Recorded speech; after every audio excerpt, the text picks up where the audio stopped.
Hello once again, and Madayaw, everyone. It's me, Teacher Maita, and we are here for another lesson. Now, this video I'm making for students. So let me share my screen so we could start. Welcome, students. This video is for you. It is for those making film as a school project. So this is recommended for senior high school. Not sure if the junior high school is already doing film. In the school that I teach, some are. So that would depend school to school. So if your school is making you do video projects or allows you to do video project, this might help. So some of the tips and tricks here is for a film project to make it more professional, because the thing about senior high school is it is all about being in the industry already. The industry should be able to hire you. Some people would say, but we're just in high school. Yeah, but remember, 5-6 years ago, if we didn't have senior high school, you'd already be in college. And I don't know about your school, but in our school, even college students already participated or competed with others in the playing field. So your school or your teacher has tasked you to create a film. What should you do? Where should you start? Well, here are some tips and tricks for you. First, you need to know what you're getting into. A film is not just a film. You don't just record, edit it, and here you go. There should be things in it. The content of this film should have the following. First is story and flow. Can you understand the story? Is it a unique story? Because sometimes the story doesn't need to be unique, but it has to flow well, and it has to have style. So let's say your teacher or your professor has asked you to recreate a scene in Shakespeare. Now, is the story original? No, it's Shakespeare. It's not yours. How will it flow? Are the things in it flowing? Now, the style, let's talk about style. It will be up to you to interpret that style. So if you are doing, let's say, Shakespeare, or maybe a scene in Noli Me Tangere or El Filibusterismo, or another classic, you were given a task to do something classic. Now that's where your style comes in. What makes your style different from the rest? Then you have innovations. Right now, everything's at our fingertips. It's not like before where there was limited programs to do whatever we needed to do. Now there's all kinds of programs and apps that's there to do anything that you want to do. Now, marketability. Why are we doing a content? Because this is going to be a content. If it's not marketable, if nobody is interested in it, your professors have assigned this to you. Now it's your task to make sure it is marketable. How? That is between the style and innovation. Is it the style that's marketable? Because sometimes the story could be marketable. Maybe it's something very current. Maybe it's something about history. So it's, very marketable. Now you have to put it in a style that people would appreciate. And you're going to use the innovations that we have right now to make it come true. Lastly, X factor and originality. But teacher Maita, didn't you just say that a professor can assign me something that's not original? It could be Life of a Saint. It could be Shakespeare, history, or something like that. How am I going to make it original? Well, style and innovation will come into this. And there is this thing called X factor. The X factor is something that you just can't put your finger in it. It's that magic combination of all of them that flows together well. That's X factor. All right. Here are some reminders to make sure you are on the right path. Just because it is a student film, just because it is assigned in school, doesn't mean that's that student film. Remember, this is a showcase. This is your brand, your identity. So deliver the best and manage your resources well. We're going to tackle this one by one. Have you guys heard of the saying, aim for the roof and land on the floor? Aim for the stars and land on the roof. That is what I am trying to tell you. If you think of it, it's just a student film, just a student film. You're just aiming for the roof then. Remember, if you aim for the roof, then you're just going to land on the floor. Tough. Now, if you're aiming to be a professional, a tier above that, a level above that, it's not just a student film. You're aiming for the stars, and then you'll land on the roof. You might build a rocket, but you'll still land on the roof, right? So don't think of it as a student film. Already think of yourself as a professional, because perception shapes reality. If you perceive yourself and keep telling yourself, student film, student film, student film, it's all going to look like student film. Now, if you tell yourself professional, professional, after this, I'm going to enroll it to, or I'm going to submit it to, I'm going to send it to all these professional film competition, because there are amateur film competition, but they're already considered professional level or not student level. Aim for that. Aim for that. Why are you just going to get stuck as a student film? No, this is going to be a professional film. After this class, I'm going to submit it to the following competition. Now, this is a showcase. It is your brand. I didn't put anything here because I want to explain this well. Your brand is you. Your brand is your identity. When people see your film, your projects, they will immediately know, yeah, he made it. I know it. I know his certain flavor and style. That's where you evolve. You can evolve. You don't need to copy anyone for this. So deliver only the best. Because why are you going to deliver something that's not? I hate it when students give me a disclaimer. Miss, I'm sorry, here's my work. It's not the best. Then why did you submit me not the best? I want the best. Don't give me this. All right. So manage your resources well. This is the last tip. And this is a very crucial tip because people have this wrong notion of what resources are. You have different types of resources, and it is up to you to make sure that you are doing this correctly. You have your financial resources. Maybe your parents gave you a budget. Maybe you put away something for this budget. You're working on a limited budget. Even big media are limited by their budget. Now we've seen, wow, James Cameron had how much? Multi-million? How many billion? Yeah, but his endeavor was really so big. And he felt like he didn't quite reach it because, well, you're working with a very finite resource, which is money. So use what you have wisely. Next, technical and human resources. Technical skill is your skill. Human resources are the people helping you out, or not just helping you out, but everyone who is involved in this project. And their skills are involved in this as well. So between your skills and their skills, you have to manage it well. It's crucial because why would you underutilize someone that you don't even use? I mean, example, in the film Enchanted, everyone was like wondering, wow, you got Idina Menzel. She's one of the best in Broadway. And you didn't even make her sing. That's what I'm talking about. So you have to manage your time well. You need to know who is helping you out.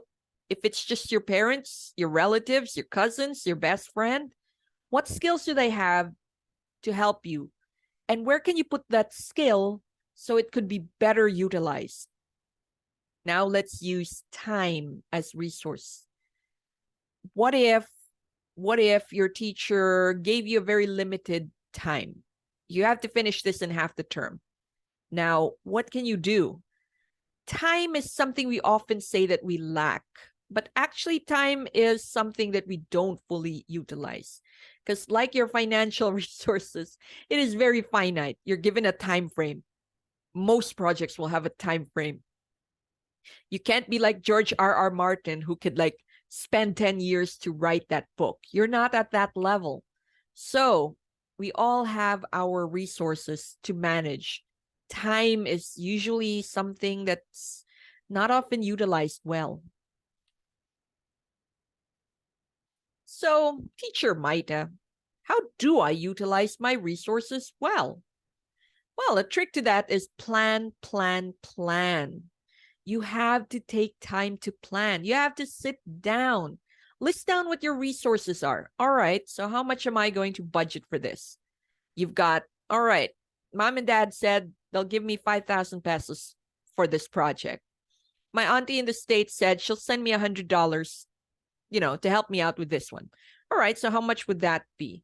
How much can you use? Maybe your dollars you could use for the programs that you need, and the pesos that you have, you could use for snacks, feed your art actors or voice actors, depends on what type of film you're gonna make.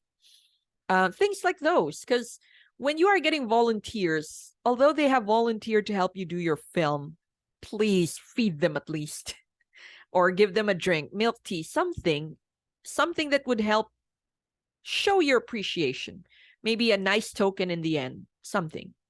Now you've had it, you have your resources, you have your script. Don't forget your script.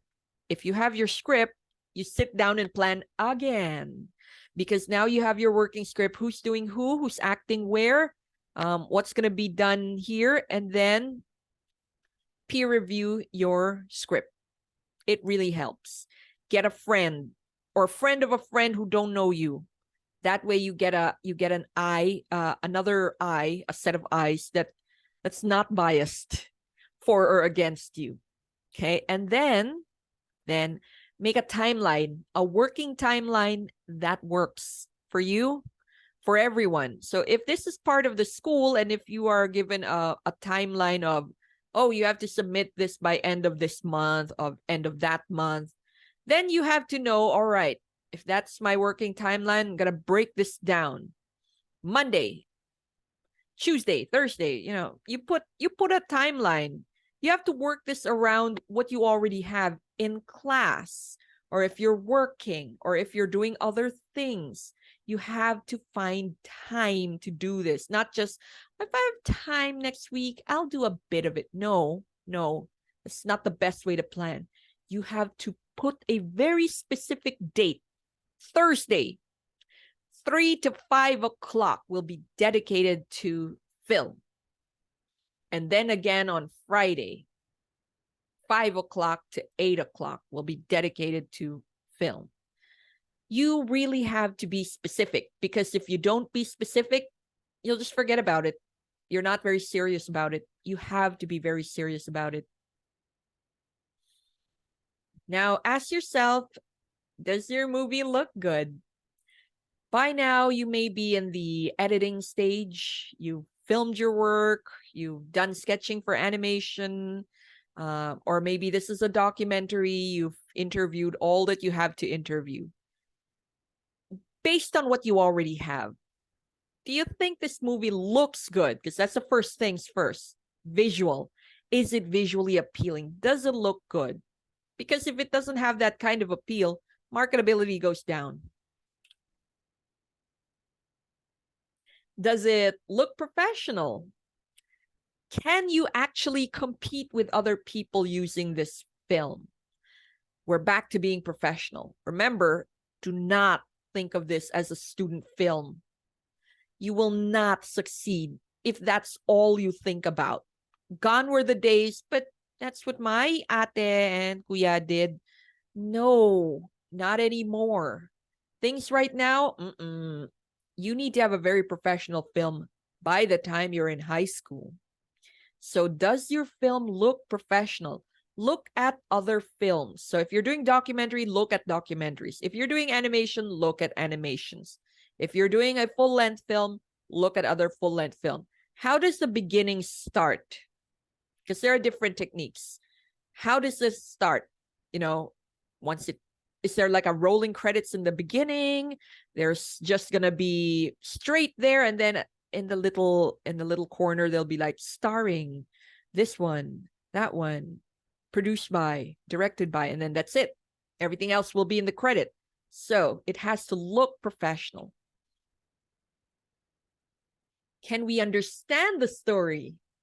A lot of student film, because they have labeled themselves student film, sometimes it's the flow. It's the flow. We can't understand the story because it didn't flow well. Even when they were already given a particular task. Shakespeare. Okay, Shakespeare it is, but oh, what happened to Hamlet? I didn't quite figure out what part we are. Because, you know, if a Shakespeare enthusiast looks at it, did this really happen in this order?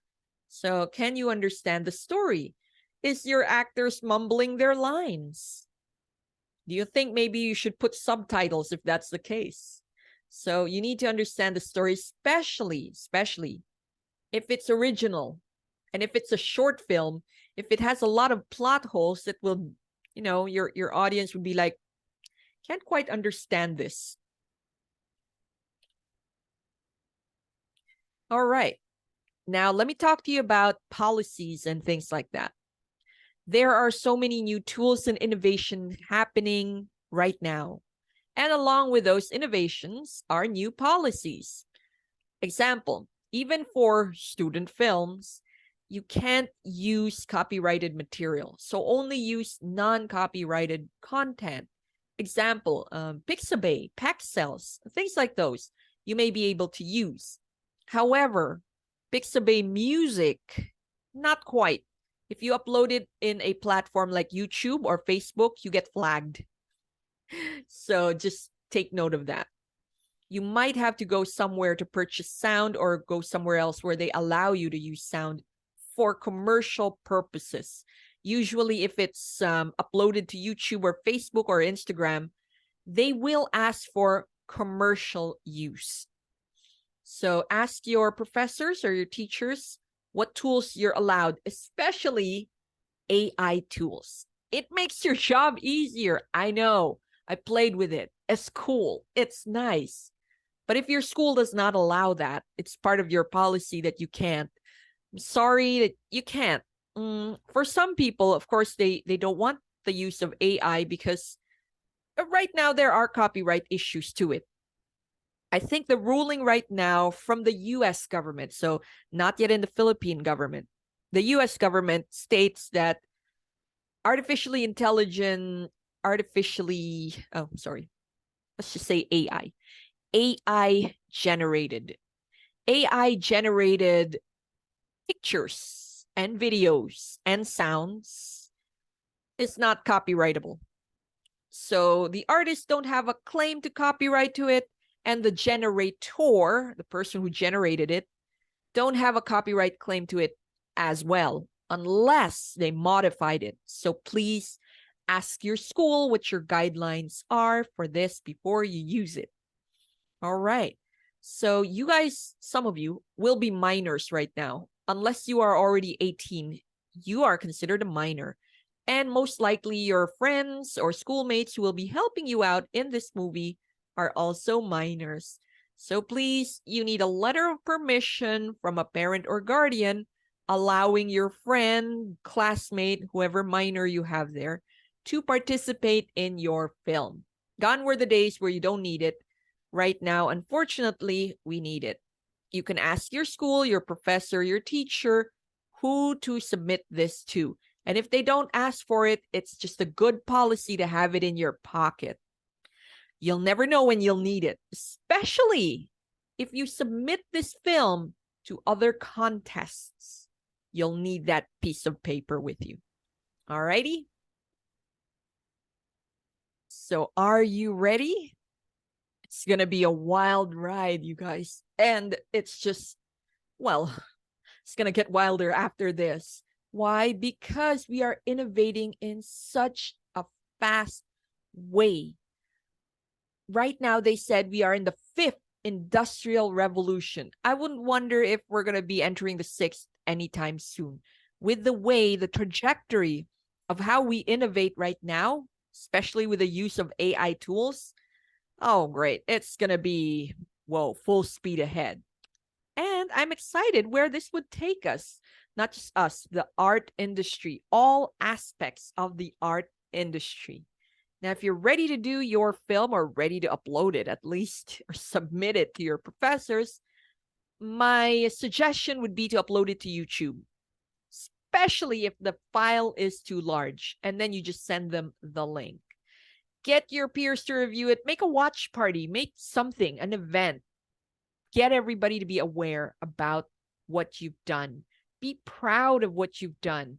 Because by now, if you've followed my tips, you're not going to see it as it's just a student film. No, it's now a professional film that can compete with other films out there. So thank you very much, everyone, and I will see you in the next video. Like and follow for more. I have more coming up soon. Bye, guys.